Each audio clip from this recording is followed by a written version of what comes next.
What up? Welcome back to another commander list. Today we're playing Wan Shi Tong. I'm talking about Wan Shi Tong. But it's not the $70 Wan Shi Tong, it's the $8 Jumpstart Wan Shi Tong. Wan Shi Tong, all knowing, with 5 mana 4/4 bird spirit, flying. And when it enters, target non-land permanent's owner puts it into their library, second from the top or bottom. And the real catch is whenever one or more cards are put into your library, into a library from anywhere, make 2 1/1 colorless spirit creature tokens with this token can't block or be blocked by non-spirit creatures. So he enters, he puts something into a owner's deck and then makes 2 spirits. It's mono blue spirits, but with the twist of most of our spirits are just coming from Wan Shi Tong's effect of tucking things into decks. It's going off artifacts quickly. We got a Brainstone.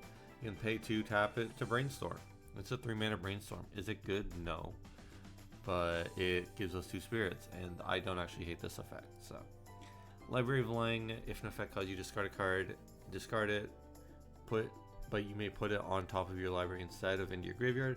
It's fun little, just, I don't know, kind of a tech card. There aren't really many ways to discard cards in your hand in this deck, but if your opponent has some type of discard strategy going on, then Library of Lang puts it back into your library, which triggers for spirits. Skull Clamp, all our spirits are 1/1s. This is just 1 mana, draw 2 whenever you have it on board. Soul Ring is Soul Ring, pretty self-explanatory. Wafer's Bauble is kind of ramp. I don't love it, but I'm kind of just playing it to deck thin a little bit, and it's not the worst thing in the world. Arcane Signet is actual good ramp, kind of. Lembas, pop or staple. When it enters, scry 1, draw a card, which is alright for 2 mana. But it's mainly pay 2, tap, sack this artifact, gain 3, and when it's put into a graveyard, you shuffle it into your library instead. So this will just, like, you can essentially pay 2, make 2 spirits, and you also gain 3 life out of it.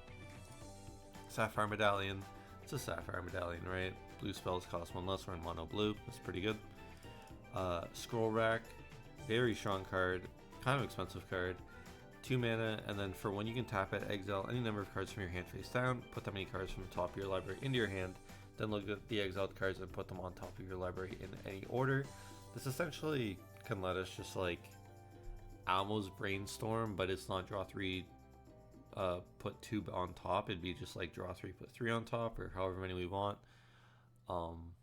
Obviously, if we have any way to shuffle our library after that, this is even stronger because we can just get rid of the bad cards, which unfortunately not playing this deck. You could probably play all like the off-color blue fetches, but I just didn't put it in the deck. But yeah, this will just trigger essentially 1 mana, make 2 spirits. Sky Diamond, also just kind of ramp in mono blue. It's not great, but it's fine. Waterbending Scroll, I'm really impressed by this card. It's 6, tap, draw a card. This ability costs 1 less to activate for each island you control. When you're playing a bunch of islands, like I think this deck has 30, then yeah, this is just like every turn tap to draw a card, which is pretty sick. Midnight Clock is a 3 mana blue mana rock, and then obviously it's when you hit the 12th counter, which happens every upkeep, you hit another one. You shuffle your hand, graveyard, into your library, draw 7, and you exile this artifact. So yeah, it helps with making spirits, and then it's also kind of ramp, and it can refill your hand if you play a lot of cards fast. Binding of Thassa, we're making much unblockable spirits, so might as well draw a card for each time they hit somebody. Obelisk of Urg will just make all our spirits bigger. Makes it like more of a late game threat. And then yeah, that's it for the artifacts. I realized it's not in the right order, but whatever.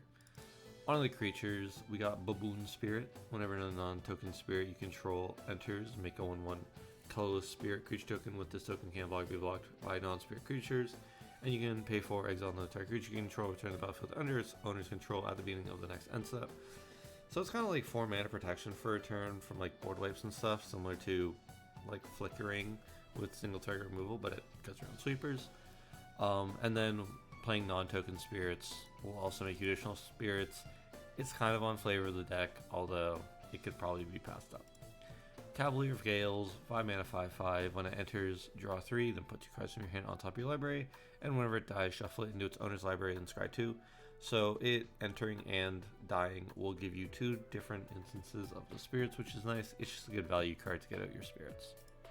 Chameleon, Master of Disguise, 4 mana 2/3. It enters as a copy of a creature, except its name is Chameleon, Master of Disguise. It also has Mayhem 3, which is irrelevant in this deck, but yeah, obviously, just making like a non-legendary or like a differently named Wan Shi Tong, whenever you do the effect, you get 4 spirits instead of 2, is a very, very good effect. Curiosity Crafter, 4 mana 3/3.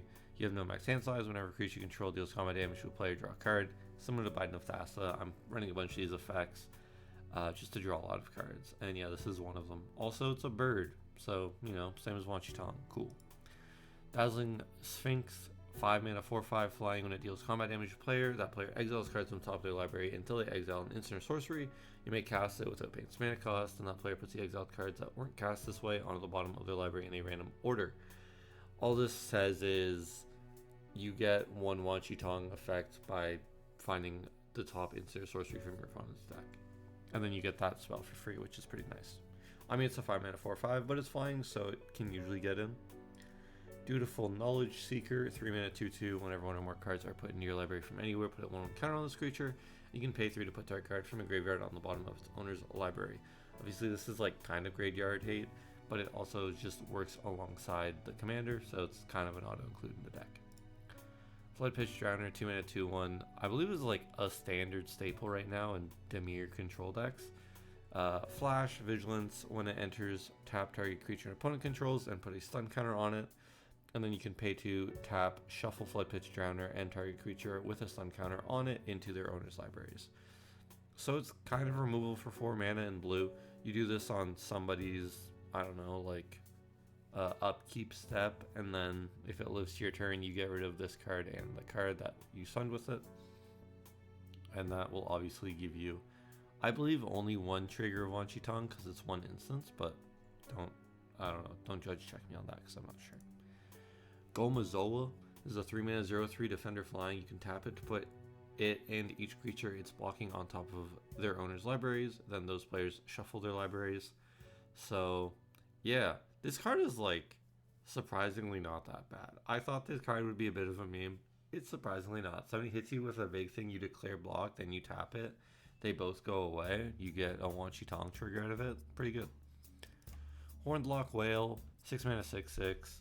But also you can adventure it for 2. The adventure is an instant. The owner of target attacking creature you don't control puts it on top or bottom of their library.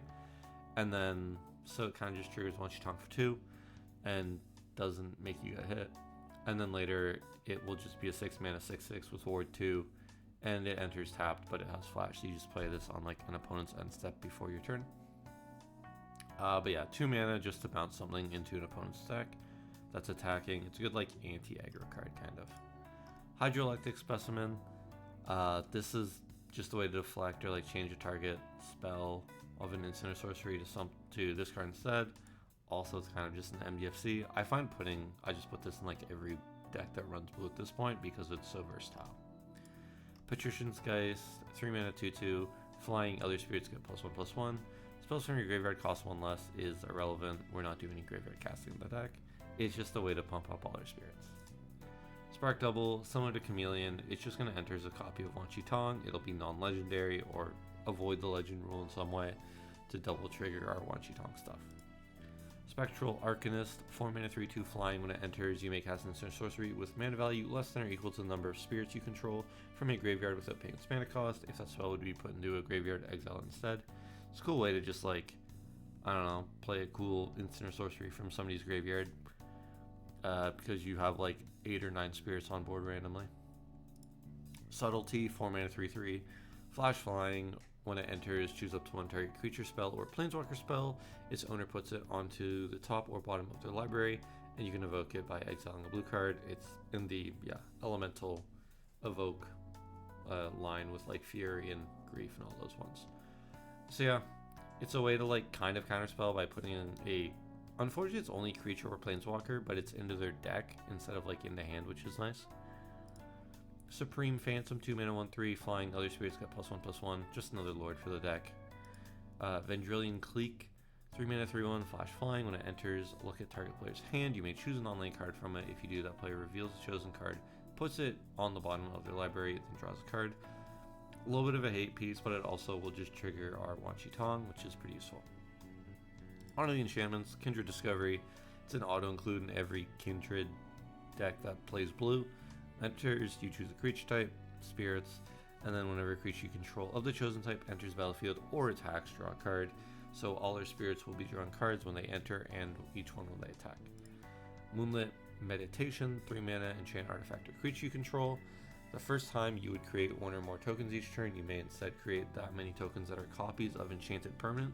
I think this is cool. You can just have like all your spirits come in as like, I don't know, spark doubles or something. Or yeah, Hornlock Whales, or you know, just cool cards. I think it's a neat card that you can do fun things with. The Legend of Kurik, this is one of those avatar cards I kind of put in because it's an avatar card, but it has water bending, and I wanted to take advantage of that when we're playing so many, or we're getting out so many spirits. So 1 and 2 of the saga, just scry 2, draw a card. It's alright. For 4 mana, it's a little slow. Chapter 3 is you exile it, and it comes back flipped. It gets flipped into Avatar Kurik, who says whenever you cast a spell, make a 1/1 spirit with can't block or be blocked by non-spirits. And then you can exhaust waterbend 20, so 20 mana, or tap 20 creatures. It's like convoke. Take an extra turn after this one. I guess artifacts can also help with waterbending, but that's kind of irrelevant in this deck. But yeah, waterbending 20, like, I don't know, on turn 6 or 7, if you've seen all your stuff, isn't that hard to do. And it's kind of just like an extra turn spell, which is pretty neat for finishing games. Tolarian Contempt, 5 mana. When it enters, put a rejection counter on each creature your opponents control. At the beginning of your end step, for each opponent, choose up to 1 target creature they control with a rejection counter. That creature's owner puts it on the top or bottom of their library. It's a way to just trigger Wan Shi Tong every turn once this enchantment hits the board, unless you have like a player that just all 3 of your opponents don't have any creatures on board, in which case you probably won the game, or you're playing into like a bunch of Izzet combo decks, in which case have fun. Waterbender Ascension, 2 mana. When a creature you control deals combat damage to a player, put a quest counter on this enchantment. Then if it has 4 more quest counters, draw a card. And you can waterbend 4 to have target creature can't be blocked this turn.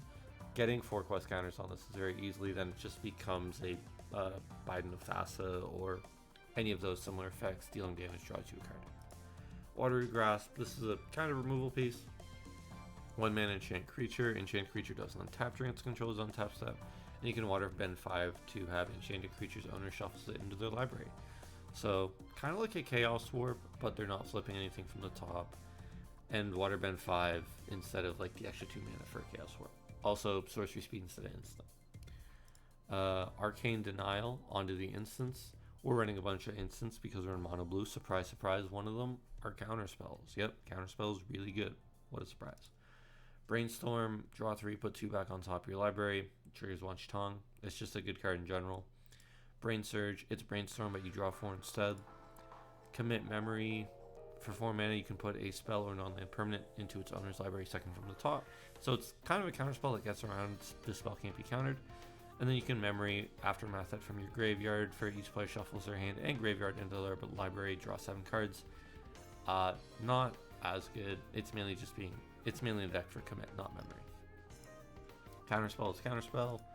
Essence Flux, 1 mana flicker. You can play this as a way to just like re-trigger Wan Shi Tong to get more spirits. I've started playing more flicker cards. It's just like a pseudo counterspell to single target removal, where you can just if somebody like tries to sword your Wan Shi Tong, you can just Essence Flux it. Expel from Orazka, 2 mana Ascend. So if you have 10 or more permanents, you get the City's Blessing. Return target non-land permanent to its owner's hand. If you have the City's Blessing, you may put that permanent on top of its owner's library instead. I find ascending in Commanders very, very easy, especially in a deck where you're just making a lot of spirits. Latnam's Legacy. Choose a card from your hand and shuffle that card into your library to draw 2 cards at the beginning of next turn's upkeep. So yeah, it's essentially 2 mana. You cycle this card and something else, except one of the cards goes in the library, but it shuffles, so that can help with like your scroll rack and stuff. It's mainly a way to just trigger Wan Shi Tong, and it's a cheap spell. Learn from the past, 4 mana, target player shuffles their graveyard into the library, draw a card. Mainly in here for like graveyard hate. It's like not honestly that great of a card unless like you have a graveyard player at the table. A 4 mana draw card, not great, even if you're making 2/1/1 spirits, but it's better if you're like hitting a lot of graveyard pieces. Meeting of Minds, 4 mana, convoke, draw 2 cards. Convoke, obviously really strong in a deck where you just have a lot of tokens. Memory Lapse, 2 mana, counter target spell. If it would be countered this way, put it on top of its owner's library instead of that player's graveyard. So it's a counter spell that puts into the library for 2 mana. There's a bunch of these. This is the only one I'm playing because the other one's all like blue 1. I think that's just a little too expensive for a counter spell. And yeah, obviously it triggers Wan Shi Tong. Negate is negate. Stream of Consciousness, 2 mana, target player shuffles up to 4 target cards from the graveyard into the library. Again, it's just like kind of a graveyard hate piece. Early on in the game, you typically won't even be able to play this card if like no players have 4 cards in their graveyard, but later on it could be useful. Submerge, 5 mana, if the opponent controls a forest, you can play it for free, and you control an island, which you obviously will. And it says, put target creature on top of its owner's library. Instant speed, free, put a creature on top of its owner's library. Let's say you have like a player with a really, really big creature that's coming in at you later on in the game. Just like free, almost fog. And it gets rid of it, and it makes spirits, which is pretty sick. I'm kind of high on this card. I think this card's really cool. Sweep away, 3 mana, return target creature to its owner's hand. If that creature is attacking, you may put it on top of its owner's library instead. Yeah, this is a 3 mana, put something that's attacking, typically you, into the opponent's deck for Wan Shi Tong. Synchronized Eviction, 5 mana, it costs 2 less if you control at least 2 creatures that share the same type, which you will with spirits. And it's put target non-land permanent into its owner's library, second from the top. Another way to kind of get rid of a card. This one thankfully doesn't have to deal with attacking, but yeah. Vanishment, Miracle, put target non-land permanent on top of its owner's library. I thought Miracles would be a little more impactful when I originally built the deck. I still like them in the deck because it's kind of hyped to flip a Miracle. But if you're playing a lot of like Brainstorm, Brain Surge, Scroll Rack effects, you can kind of just set up a Miracle like whenever. So that's why it's in the deck. Ignoring lands for now, really nothing interesting. For the Planeswalker, I'm playing Mordenkainen. It's just mainly for his +2, draw 2, put a card from your hand on top or bottom of your library. I mean he's 6, but he has 5 life, and you have +2 to go to 7, which might be a little hard to kill and through one cycle. You can also -2 to make a dog illusion, or -10 to exchange your hand and library, which are relevant. It's +2, draw 2, put 1 on top or bottom, and make some spirits. Onto the sorceries. Anchor to the Ether, 3 mana, put a creature on top of its library, scry 1. Not a great card, but it's a way to trigger Wan Shi Tong. Clear the Mind, 3 mana, target player shuffles their graveyard into the library, draw a card, similar to the other one. Obviously this card's not crazy, but 3 mana, draw 1, a little better than 4 mana, draw 1, in like the worst scenario. Days Undoing, 3 mana, each player shuffles their hand and graveyard into the libraries, then draw 7 cards. If it's your turn, end the turn. I mean, it's a way to trigger Wan Shi Tong. It's kind of like a windfall, but not really, because you're not trashing the cards in your hand. I'm playing it because it's a very, very cheap way to do this in terms of mana. Dream Cache, 3 mana, draw 3, put 2 cards from your hand, both on top of your library or both on the bottom of your library. So it's like Brainstorm, but you can put to the bottom, but it's 3 mana, so it's like Brain Surge, which is worse. Yeah, this just shows how good Brainstorm is. Raise Palisade, choose creature type, return all creatures that aren't the chosen type to their owner's hands. You just say spirits, and then all the non-spirits get bounced. Most people are non-spirits right now, or like ever in Commander, so yeah. Ribbons of the Reikai, draw a card for each spirit you control. Just more card draw. 5 mana is a little expensive, but if you have like 8 or 9 spirits, 5 mana draw 8 or 9 is typically pretty good. See Beyond, 2 mana, draw 2, then shuffle a card from your hand into your library. Cheap way to draw, cycle, and trigger your Wan Shi Tong. Spirit Water Revival, 3 mana is an additional cost. You can waterbend 6. Draw 2 cards. If this spell's additional cost was paid, instead shuffle your graveyard into your library, draw 7. You have no max hand size for the rest of the game, and then you exile this. So it's similar to Days Undoing, but it's only for you. And waterbending 6 is pretty easy in the deck. Temporal Cleansing, 4 mana, convoke. The owner of target non-land permanent puts it into the library second from the top or the bottom. It can be like 1 mana or even like just a free put something second from the top of a library, which is really, really good. Unfortunately, it's sorcery speed, but yeah. Temporal Mastery.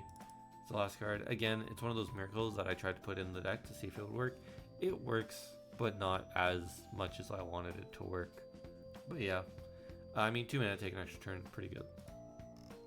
I'll quickly go over the lands. There's a few that are interesting. Castle Vantress, kind of just in here is like an option to not play an island, and like it's 4 mana tap, scry 2 isn't the worst thing in the world if you're just super flooded or later on in the game.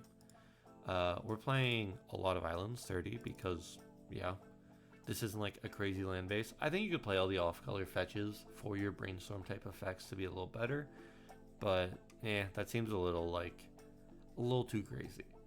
Myriad Landscape, enters tapped, pay 2 tap sack, get 2 basics that share the same land type. It's kind of ramp, but not really. It's not great, but it's in here just in case. Mystic Sanctuary, pretty good in the deck with as many islands as we run. When it enters tapped unless you control 3 or more islands, and then if it enters untapped, you can put an instant or sorcery from your graveyard on top of your library. So typically to draw on your next turn if you have a draw spell after, but yeah, it can recycle a card. Reliquary Tower, because we end up drawing quite a few cards in this deck, and 3 Tree City, because with the amount of spirits we make, it's really easy to make 9 or 10 mana for 2. And yeah, that's pretty much it. Quickly going over the Maybeboard, Tomb Trawler and Barkform Harvester are both just cards that say like put a card from your graveyard on the bottom of your library, or yeah, same thing. They were originally in the deck, and I thought they were just kind of a little boring and a little bit too gimmicky. They didn't really do enough by themselves. And then the last card, I just want to mention this card because I think it's really, really cool. The Unagi of Kyoshi Island, 5 mana, 5/5, Ward Waterbend 4, which is almost just Ward 4. Whenever an opponent draws their second card each turn, you draw 2 cards, and it has flash. I think in higher power prods, where people are doing a little more like disingenuous stuff and drawing a bunch and doing whatever, this card could be really good. Like if there's a heuristic study at the table, this is just like you're drawing almost as much as them. If like they draw 3 or 4 a turn, you're drawing 2 a turn, you're almost keeping up, at least compared to the other players that aren't. So yeah, I just want to mention this card. But yeah, that was Wan Shi Tong. Actually, I think this deck is really cool. I like building mono blue that isn't just like, haha, I do counterspell stuff, because obviously that's a little boring. But yeah, thank you very much for watching. I'll be back next week with something else. I'm not sure what yet. Let me know if you want more Avatar stuff. I think Avatar is an interesting set. I just, yeah. Okay, goodbye.